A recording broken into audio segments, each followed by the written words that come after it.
and my name is Robbie from The Bikepackist. In this video, I'm going to be telling you 20 tips for beginner bikepackers. Let's go. So I've been bikepacking for about a decade. When I first started, there wasn't the information and the resources we have today. So in this video, I'm going to tell you everything I wish I'd known when I first started bikepacking. Here's my 20 tips. So my first tip is to have a bike fit. So the process of a bike fit involves a bike fitter pairing you and your bike together. Not only does this make you cycle more efficiently, it adds so much to comfort, and you also greatly reduce the chance of getting injuries. So my second tip is to go on lots of micro adventures before those epic bikepacking trips. So for me, a micro adventure would be just going maybe 20-30 miles from home, camping, and then returning home the next day. Not only does this help build confidence and let you start to build your skills as a bikepacker, but it gives you the confidence to take on those bigger challenges much later. So tip number 3 is to plan good routes. So although it's really tempting just to chuck it into Google Maps and roll the dice, that isn't always the best way. Using apps like Komoot, you can look at how much elevation you're going to be climbing, you can see what terrain you're going to be on, you can even look at other people's bikepacking routes. I highly recommend to put loads of time into preparing your route. You're going to have so much more fun by doing this. So tip number 4, train loaded. So one of the biggest mistakes I see beginner bikepackers make is they train and train and train, but they never do anything with their bike loaded. So when you actually load your bike up with all your gear, it completely changes the way it feels, and it is much harder to do things like technical descents and climb up hills. So I highly recommend doing some loaded training before going bikepacking. Tip number 5, the right bike for the job. So if you plan to be on road, then you're going to get the best experience from using a road bike or a gravel bike. If you plan to be on trails and really technical terrain, then you're going to want to be on a mountain bike. If you plan for a mix of both, then a gravel bike or a hybrid bike is going to do you really well. Make sure you're using the right bike for the adventure you're going on. Tip number 6, ride with others. So you're going to learn so much from riding with other bikepackers. You're going to be able to talk to them and take from their experience, and they're going to be able to do the same with you. Some of the best lessons I learned while bikepacking was while doing it with friends. Tip number 7, always tell people where you're going. So if you're planning on doing some really remote bikepacking and you're going to be sleeping rough, make sure you tell a few people where you're going to be going.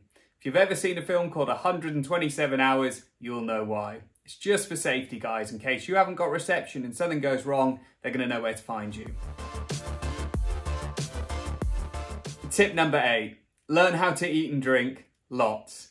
So when you're bikepacking, you're burning a lot of calories. We're not just talking 100, 200 an hour, we're talking anywhere between 300 and 600 an hour. So you're going to need to learn how to eat. You're going to have to find the right foods that you're going to be able to take big quantities of calories on, and also you're going to want to make sure you stay hydrated and keep replacing those salts. Tip number 9, learn some bike repairs.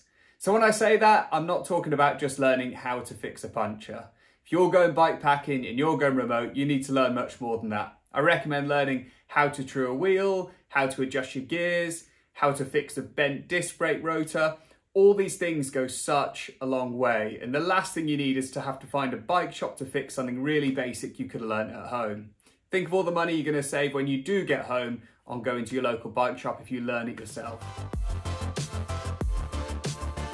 Travel light, travel right. So when you go bikepacking, the lighter you can be, the easier it's going to be on you and your legs. So one thing I highly recommend is to really look at your kit list and make sure you're not taking unnecessary things that you don't need. We spoke earlier about micro adventures. This is a really good time after each adventure to take your kit out and think, did I need that? And would I need that? Some things you might not need, such as you might have taken an extra jacket or an extra 2 pairs of socks. You could maybe bin one of those off. But there's going to be things you don't use, such as derailleur hangers that you are going to need at some point. So really think about your kit list and really make smart decisions to go as light as possible with everything you need. So before we go into those final 10 tips, if you're enjoying this video, make sure to hit the subscribe button. The more subscribers I get, the more content I can make and the more people I can get on two wheels going on adventures. Tip number 11, pack for all weather conditions. So no matter how good that forecast may be, I highly recommend packing the extra kit you might need in case the weather turns bad. I remember starting a race once, just taking my summer gear, the weather turned on day 2 or 3, got really bad, and I had to suffer through 5-6 days of torrential rain and very cold temperatures. Not only was it miserable, actually gave me an injury and put me off the bike for 2 months. So make sure you take everything you need in case the weather turns. Tip number 12, understand there's highs and understand there's lows. So when I first started getting into bikepacking, I followed a few people on YouTube and I read some blogs, and everyone made it sound like the whole journey of bikepacking was magical. That you just went around with a smile on your face and the weather was great all the time and you had a tailwind. It isn't like that. Honestly, something I found is that there's some incredible highs when you get to the top of those mountains and you've conquered it, you're looking at the view, you feel amazing, but there's also those times where there's some really lows, where you don't want to go on, where you're really aching, you're struggling to sleep at night because the location you picked is terrible. It happens, but it's really important to understand there's going to be some great times, there's also going to be some pretty miserable times. Tip number 13, safety is everything. When I first started bikepacking, I always went for dark clothing, slimming, and I thought it looked really cool on me. Looking back, it wasn't a good idea. In the years that passed when I was having some really close calls with cars, I realised that you have to put safety in front of everything. So even in the day now I have my lights on, and if there's any kind of low light or dark conditions, I'm wearing high vis and reflective gear.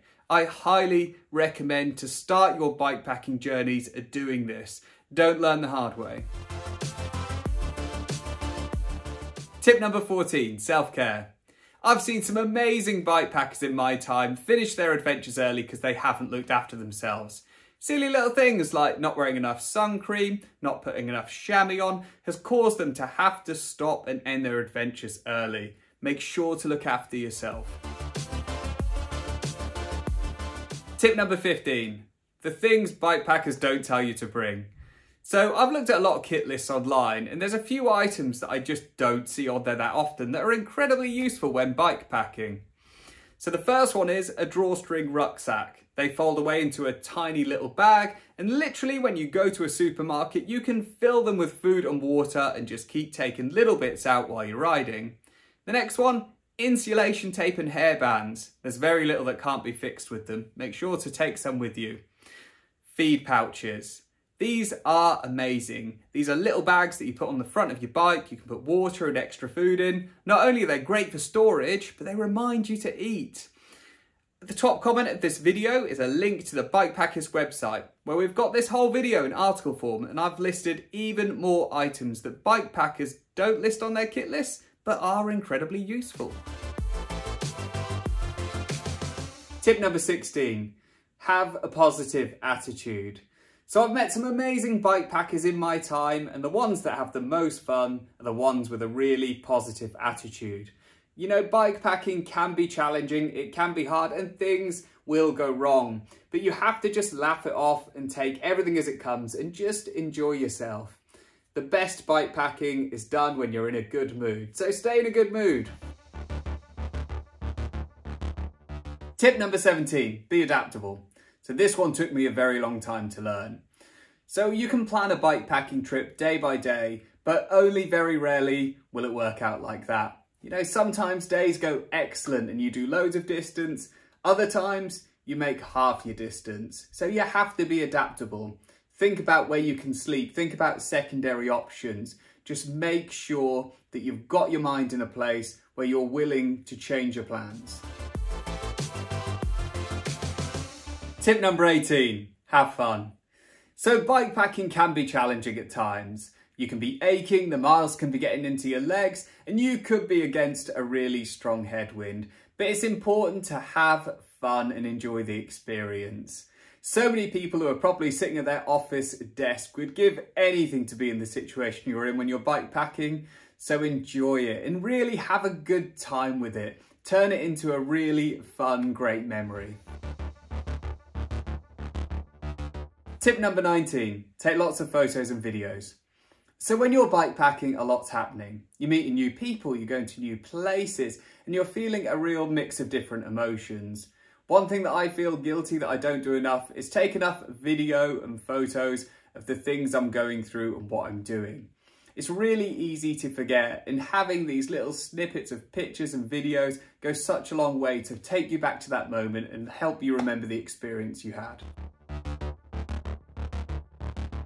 And finally, tip number 20, waterproof bags. When I first started bike packing, I was on really tight budgets and I really had no money, so I just had to go for the cheapest bags possible. Unfortunately, they weren't waterproof. I remember going on these adventures and getting to campsites and having a wet sleeping bag. My change of clothes always smelt really damp and horrible, and I ended up having to get like supermarket bags to put my stuff in inside my bike packing bags. If you can spend a little bit more money and go for waterproof bags, it makes such a big difference. So thanks for taking the time to watch our video today. If you've got any top tips for beginner bike packers, make sure to drop them in the comments below. And before you go, make sure to hit that subscribe button if you enjoyed the video. Stay cool, guys.